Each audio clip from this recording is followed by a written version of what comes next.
Video शुरू होने के पहले ही वार्निंग दे दे रहा हूँ कि इसमें बॉडी हॉरर दिखाऊंगा। तुम में से कोई वैसी इमेजरी नहीं देख पाता है तो तुम लोगों के लिए मुझे बहुत बुरा लग रहा है। तो वीडियो में आते हैं। जुंजी ईतो को तुम अगर नहीं भी जानते होगे तो भी तुमने ये ग्रोटेस्क इमेजेस इंटरनेट में देखी ही होंगी। सबसे ज्यादा फेमस ये स्पाइरल चेहरे वाली लड़की, ये इन्हीं के दिमाग की उपज है। ऐसा डिटेल्ड बॉडी हॉरर सिर्फ वैसा इंसान कर सकता है जिसको अगर कभी चोट लगे तो उसको धोने पट्टी करने की जगह वो घंटों बैठ के उसी चोट को निहारता हो। और ऐसे लोगों की हम हॉरर फैंस को बहुत ज़्यादा ज़रूरत है। मेरा हॉरर टेस्ट जो भी डेवलप हुआ है उसमें जंजी ईतो की स्टोरीज़ का बहुत बड़ा हाथ है। मुझे एक दिन इंटरनेट में ये बड़े बड़े इंसान के सर के शेप वाले बलून्स की इमेज दिखी। तुरंत मुझे जानना था कि आखिर क्या है ये। तो ये इमेज जंजी ईतो की शॉर्ट स्टोरी हैंगिंग बलून्स की थी। अब जिन्होंने पढ़ी है उन्हें मालूम है, पर यहाँ मैं बाकी लोगों को प्रिमाइस बताता हूँ। ऐसे ही आसमान में ढेर सारे इंसानों के सर के शेप वाले गुब्बारे उड़ने लगे और उनकी रस्सी के एंड में फांसी का फंदा था। तो ये गुब्बारे क्या करते हैं, जिस भी इंसान के चेहरे के शेप में जो गुब्बारा होगा वो उसी इंसान को इस फंदे में टांगने के लिए ढूंढते हैं।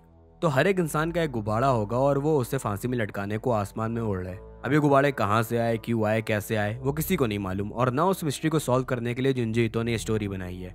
तो ये है इन मांगा ऑथर का गंजेड़ी दिमाग। जंजी ईतो की स्टोरीज की सेटिंग काफ़ी साधारण सी होती है। कैरेक्टर्स भी तुम्हारे नॉर्मल लोग होंगे और फिर उस ऑर्डिनरी में यह आदमी ऐसी बॉन्कर्स चीज़ें डाल देता है। कहानी की शुरुआत में लड़की अपने टाउन का डिस्क्रिप्शन दे रही है, उसकी नॉर्मल दिनचर्या दिखा रहे कि वो अपने बॉयफ्रेंड को लेने स्टेशन तक गई। फिर कुछ पैनल्स बाद उस बॉयफ्रेंड के बाप ने खुद को फोल्ड करके एक टोकरी के अंदर बंद कर दिया।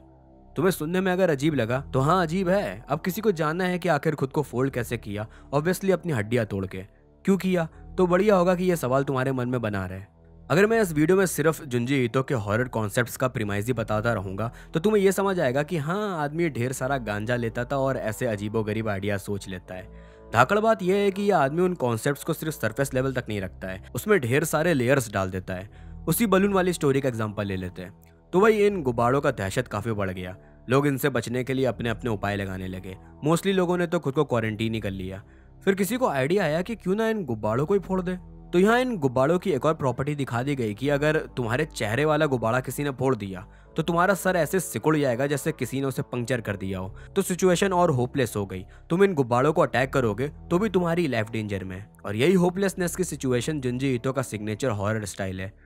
जंजी ईतो अपने कैरेक्टर्स को ऐसे इनएस्केपेबल हॉरर में रखता है कि इन कहानियों को पढ़ते समय तुम्हें एक खोप नहीं दिखेगी। एक स्टोरी है वीपिंग वुमेन में। उसकी मेन कैरेक्टर एक दिन फ्यूनरल में एक औरत को रोते हुए देख लेती है और उसकी सैडनेस को देख के इसे भी बुरा लगता है और इसके भी आंसू बह जाते हैं। उसके बाद उस लड़की के आंसू रुकने का नाम ही नहीं लेते। इतने ज्यादा बहते हैं कि सुबह वो जब उठती है तो उसकी पूरी तकिया गीली हो जाती है। पूरी स्टोरी में तुम्हें हल्की सी होप दिखती रहती है कि शायद इसका ट्रीटमेंट हो जाएगा, लेकिन बेचारी जंजी ईतो की कहानी में थी, मरने के बाद भी उसके आंसू नहीं रुकते। इनके स्टोरी टेलिंग स्टाइल में मैं और ज़्यादा डीप घुसूंगा, लेकिन उससे पहले सबसे ज़रूरी चीज़ की बात कर लेते हैं, इनका आर्ट स्टाइल। मैं तुम्हें बता नहीं सकता कि इन पैनल्स में ये विचित्र चित्र देख के मेरे पेट में तितली की जगह टिड्डे उड़ने लगते हैं। उन्होंने मुझे गुदगुदी भी हो रही है। जंजी ईतो की ड्राइंग्स ऐसी घिनौनी खूबसूरत होती है कि तुम उनसे नज़र हटाना चाहते हो लेकिन हटा नहीं पाओगे। सेम उनकी कहानियों के ऑब्सेसिव कैरेक्टर्स के तरीके। तुम इन आर्टवर्क को एक बार देखोगे और हमेशा के लिए तुम्हारे दिमाग में गड़ जाएंगे। और फिर ये body horror for the sake of body horror नहीं है, इसमें भी डिटेल्स और गिमिक्स है। कुछ ना कुछ आइडिया होगा जो कि काफ़ी बॉन्कर्स होगा, फिर भी तुम्हें इस वर्ल्ड के लिए सेंस बनाएगा। उस स्पाइरल चेहरे वाली लड़की को ही ले लो। इस लड़की के चेहरे पे स्पाइरल बढ़ता ही जाता है।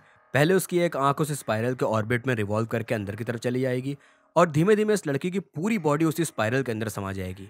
ये अपने आप में कितना एब्सर्ड आइडिया था, लेकिन तुम्हें ये बिना एक्सप्लेन करके भी समझ आ रहा होगा कि हाँ, ऐसे भंवर शेप वाली चीज़ की प्रॉपर्टीज शक करने वाली ही होगी। कभी तुम्हारे साथ ऐसा हुआ है कि आउट ऑफ कॉन्टेक्स्ट तुमने कोई वियर्ड इमेज देखी, अब तुम्हें इच्छा हो रही है कि उसके पीछे की स्टोरी जानना है? तो जुंजी ईतो की सारी हॉन्टिंग इमेजेस बिल्कुल यही काम करती है और किस्मत से तुम उन इमेजेस की स्टोरी भी पढ़ सकते हो। ये देखो, अब इस इमेज को देखने के बाद तुम्हें नहीं जानना कि आखिर ये क्या है तो तुम मेरे चैनल में आखिर कर क्या रहे हो? भागो यहाँ से। और जिन्हें जानना है वो जंजी ईतो की टोमियाँ पढ़ सकते हैं। एक पेज में तुम नॉर्मल लोगों को देख रहे हो और तुरंत अगले पेज में ऐसी सरियल इमेजरी दिखेगी और इसी के कारण यह आदमी मांगा के मीडियम में भी जंप स्केयर्स के इक्विवेलेंट कर लेता है। मैं मेरी फेवरेट रीसेंट स्टोरी का एग्जांपल देता हूँ इसकी। इस आदमी के पीछे एक स्टॉकर पड़ी रहती है जो ऐसी दिखती है। ऑब्वियसली ऐसी लड़की से वो दूर भागने की कोशिश कर रहा था। फिर एक बिल्कुल अनरिलेटेड पागलपन होता है कि शहर के लोग ट्रैफिक मिरर्स में अपनी गाड़ी भेड़ के उन्हें टेढ़ा करने लगे हैं। वियर्ड बात यह थी कि सारे मिरर्स बिल्कुल परफेक्टली ऐसे एंगल में बेंड हुए थे कि वो एक दूसरे के लाइन ऑफ साइट से अलाइन हो गए। अब ये आदमी उस मिरर में देखता है तो वही डरावनी स्टॉकर रोड से चल के आ रही होती है। पीछे देखने पे रोड में कोई नहीं होता है। और फिर बेसिक हॉरर, वो दोबारा उस शीशे में देखता है, तो वो इमेजरी तुम लोग खुद देखो। एक ह्यूमन चेहरे को डिस्टॉर्ट करके ऐसा डिस्टर्बिंग बनाना जुंजी इतो की कलाकारी का एक अहम हिस्सा है। इसी कहानी में तुम्हें इनके फिर से गंजेड़ी दिमाग की एक और परत देखने को मिली। यहाँ जब ये स्टॉकर मिरर में दिखती है तो मुझे ऐसा हुआ कि ये लड़की मिरर वर्ल्ड में घूमती है और ये लोगों से ऐसा फिनोमिना करा रही है कि वो मिरर को ऐसे अलाइन कर ले कि वो अब आराम से ट्रेवल कर सकती है। लेकिन असलियत में ये बगल वाली गली में थी और मिरर अब एक दूसरे के लाइन ऑफ साइट में हो गए हैं, इसलिए वो दिख रही थी, लेकिन फिर भी तुम पक्का नहीं कह सकते। तो ये ना पक्का होना बिल्कुल इंटेंडेड फीलिंग है जुंजी इतो की कहानियों की। अभी तक कि तुम्हें यह समझ आ गया होगा कि ये आदमी एक हॉरर के सब जॉनर तक सीमित नहीं है। हैंगिंग बलून्स में कॉस्मिक हॉरर ले लो, बॉडी हॉरर तो मैं तुम्हें तीर से दिखा ही रहा हूँ, और साइकोलॉजिकल हॉरर के भी अंश तुम्हें दिखने को मिल ही रहे। तुम जो फोबिया सोच सकते हो उन सबको जुंजी इतो ने एक्सप्लोर किया हुआ है। तुम्हें देखना है कि ये आदमी कॉस्मिक हॉरर में क्या क्या कर सकता है, तो इसकी सेंसर नाम की बुक एक बार पढ़ लेना। लेकिन ये सब के बाद भी ये एक ऐसा हॉरर करता है जिसके बारे में तुम जितना सोचोगे तुम्हें उतना ही डिस्टर्ब फील होगा, और वो अनकैनी थॉट्स तुम्हारे दिमाग से जाने का नाम ही नहीं लेंगे। तुम लोगों का नहीं पता, पर यहाँ मैं एक और वार्निंग देते रहा हूँ कि आगे मैं एक ऐसी स्टोरी की बात करने जा रहा हूँ जो काफ़ी लोगों के लिए बहुत ज़्यादा अनईजी हो सकती है। कुल मिला के ट्राइपोफोबिया वाले, यानी कि छोटे छोटे होल्स के क्लस्टर का फोबिया रखने वाले, ये सेक्शन को स्किप कर सकते हैं। लेकिन तुम एक हॉरर फैन हो और यहाँ तक देख चुके हो वीडियो, तो मुझे नहीं लगता कि तुम्हें कुछ रोक पाएगा। फिर भी टाइम स्टैम्प्स दे दे रहा हूँ जिसे स्किप करना है। तो मैं जंजी इतो की स्टोरी शिवर की बात करने जा रहा हूँ। इसका प्लॉट काफी सिंपल सा होता है कि एक चमत्कारी पत्थर तुम्हारे पास आ जाएगा तो तुम उससे ऑब्सेस्ड हो जाओगे, और फिर अचानक से तुम्हारे बदन में ढेर सारे छोटे छोटे छेद प्रकट होने लगेंगे। तो स्टोरी में एक कैरेक्टर इसी डिसीज से पीड़ित होता है और उसके थॉट्स हमें बताए जाते हैं। उसे मच्छरों से काफी डर लगता होता है क्योंकि मच्छर उन्हीं छेदों से उसके बॉडी के अंदर चले जाते थे। भाई साहब, जब मैंने ये सेक्शन पहली बार पढ़ा था ना, ऐसे रोंगटे खड़े हुए थे मेरे। अभी भी मैं सोच रहा, ये तो बहुत ज्यादा अनईजीनेस हो रहा है मुझे। फिर जुंजी इतो की फैन फेवरेट स्टोरी ले लो, द एनिग्मा ऑफ अमीगारा फॉल्ट। भूकंप आया और वहाँ एक बड़ा सा फॉल्ट उत्पन्न हो गया। उसमें इंसानों के शेप में होल्स थे और उनकी डेप्थ का किसी को कोई भी अंदाजा नहीं था। कुल मिला के ये स्टैब्लिश कर दिया गया कि होल्स काफ़ी गहरे थे। तो ये भी सेम हैंगिंग बलून्स जैसा ही है। हर एक इंसान का एक होल यहाँ मौजूद होगा और कोई मिस्टीरियस फोर्स इंसानों को अपने होल्स में घुसने के लिए अट्रैक्ट करती है। अगर तुमने अपना होल देख लिया तो तुम्हें उसके अंदर जाने के थॉट्स आने लगेंगे, दिमाग से अपना नियंत्रण खो दोगे। लोग एक एक करके अपनी जान की परवाह किए बिना इन होल्स में घुसने भी लगते हैं। इतना चौकस कॉन्सेप्ट था भाई ये। ऐसे तो मैं किसी की भी ओवर फैन बर्ग नहीं करता, पर ये अकेला आर्टिस्ट होगा जिसको मैं बाप बना के इनके बर्थडे में हैप्पी बर्थडे पापा करके विश करूंगा, अगर मेरे पास टाइम होगा तो, और इनका बर्थडे मुझे पता होगा तो। जुंजी इतो के मांगा की बेस्ट बात है कि स्टोरी अपने आइडिया को बहुत जल्दी विजुअली कन्वे कर देती है।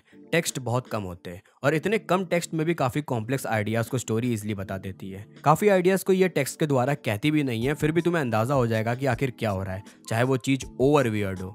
इनका हॉरर जितना भी आउटवर्डली हो, लेकिन हर एक का कुछ ना कुछ सेट ऑफ रूल्स या गिमिक होता है, चाहे पूरी कहानी में उनका कोई एक्सप्लेनेशन ना दिया जाए। जैसे एक स्टोरी थी, उसमें एक ये स्पॉट होता है जो सुसाइड के लिए काफ़ी फेमस होता है, और इसी एरिया में एक बग्स की स्पेशीज रहती है जिन्हें यहाँ के लोग सुसाइड बग्स बोलते हैं। ये बग्स जानबूझ के उसी जगह आ जाते हैं जहाँ तुम पैर रखने वाले हो, और इनको कुचल दोगे तो इनके बॉडी के अंदर ऐसा ह्यूमन शेप का क्रिएचर होता है। तो ये क्रिएचर उन्हीं का रूप ले लेता है जिन जिन ने सुसाइड किया था, लेकिन ये भी रैंडम नहीं है। जैसे तुम्हारे जान पहचान में किसी ने सुसाइड किया था, तो जिस बग को तुमने मारा है वो तुम्हारे जानने वाले का ही रूप लेके आएगा और फिर तुम्हें रीजन बताएगा अपने सुसाइड का। देख रहे हो, वियर्डनेस में भी इतनी डिटेल रखता है यह आदमी। जुंजी इतो की स्टोरीज मोस्टली वन शॉट होती है और इस वजह से ये ऑथर बहुत टाइटली पैक्ड पेस रख लेता है। कोई भी अननेसेसरी डिटेल नहीं होगी और एंड में हर चीज जाके जुड़ जाती है। लेकिन इसका मतलब ये नहीं कि इन्होंने लंबी स्टोरीज नहीं लिखी या उसमें कम माहिर है, और इसका सबसे बड़ा एग्जांपल जुंजी इतो की मोस्ट पॉपुलर बुक उज़ुमाकी है। तुम जुंजी इतो का नाम सुनोगे तो ये उज़ुमाकी नाम सबसे पहले तुम्हें नजर आने लगेगा। तुमने कोई इसे पढ़ा भी नहीं होगा, फिर भी तुम इसका प्रेमाइस जानते होगे। उज़ुमाकी एक टाउन की स्टोरी है जिसमें बहुत वियर्ड सा फिनोमिना चल रहा होता है कि वहाँ के लोग स्पाइरल शेप की तरफ अनहेल्दी ऑब्सेशन पाल रहे होते हैं। सिर्फ इतना ही नहीं, खुद टाउन जैसे इस स्पाइरल को अपने में इंटीग्रेट करने लगता है। जैसे कभी भी कहीं भी भंवर चल जाता है, प्लांट्स में भी स्पाइरल शेप आने लगते हैं, नाली का पानी भी स्पाइरल शेप में बहने लगता है। उज़ुमाकी इसी टाउन के इस स्पाइरल पैटर्न में डूबने की कहानी है। शुरू के चैप्टर्स में तुम्हें एक एक करके दिखाया जाएगा कि कैसे स्पाइरल धीमे धीमे इन लोगों की दिनचर्या में ढलने लगेगा। तो हाँ, जो मैंने इस वीडियो में एक आदमी बताया था जिसने अपने आप को डोलची के अंदर मोड़ के रख लिया था, वो इंसान इसी स्पाइरल से इतना ज्यादा ऑब्सेस हो गया था कि उसने अपनी बॉडी को लिटरली स्पाइरल जैसा बना दिया। ऐसे ही कुछ चैप्टर्स बाद दो लवर्स एक दूसरे को अपने आप में रस्सी जैसे लपेट लेते हैं। फिर लड़कियों के बालों में अपना स्पाइरल शेप के कर्ल्स बनने लगते हैं। कभी कभी इतना एब्सर्ड चला जाता है कि लोगों के पीठ पे स्नेल के शेल आ जाते हैं और कुछ टाइम बाद वो स्नेल्स ही बन जाते हैं क्योंकि वो भी स्पाइरल शेप में होते हैं। मतलब इस बुक को तुम्हें पढ़ के देख के फील होगा कि ऑथर ने कितने यूनिक तरीके से स्पाइरल में हॉरर किया है और तुम्हें विश्वास नहीं होगा कि कितना सटीक पुल ऑफ किया गया है। शुरू के चैप्टर्स में तुम्हें लगेगा कि टाउन के एक एक एरिया में स्पाइरल कैसे अफेक्ट हो रहा है, उतना ही दिखाया जा रहा है। कोई भी एक दूसरे से कनेक्टेड नहीं है। हर चैप्टर में सिर्फ कनेक्शन हमारी पीओवी कैरेक्टर होती है, लेकिन फिर बाद में जाके हर चीज जुड़ जाती है और इतनी उम्दा लेवल से जुड़ती है, तुम्हें पढ़ते समय एहसास होगा कि यह कहानी यूं ही नहीं लिखी गई है, हर एक चीज सोच समझ के डाली गई है। आखिर में धीमे धीमे ये पूरा टाउन स्पाइरल की तरफ ही जाने लगता है, यहाँ तक कि इस टाउन से बाहर जाने की कोशिश करोगे तो घूम के वापस यहीं लौट के आ जाओगे। इतना वियर्ड हो जाता है कि अगर कोई इस टाउन में तेज भागेगा या सिर्फ चिल्लाएगा भी तो वो हवा में भवंडर बना सकते हैं। तो लोग धीमे धीमे चलने लगते हैं और लो वॉइस में बात करते हैं, लेकिन फिर अगर तुम ज्यादा स्लोली चलोगे तो वह स्नेल में तब्दील हो जाओगे। तो यहाँ भी देख सकते हो जंजी ईतो का सिग्नेचर, वियर्डनेस में भी रूल बनाना। उजुमाकी के लास्ट चैप्टर्स के हॉरर के आर्टवर्क देख के तुम्हारी आंखों को ऐसा ट्रीट महसूस होगा।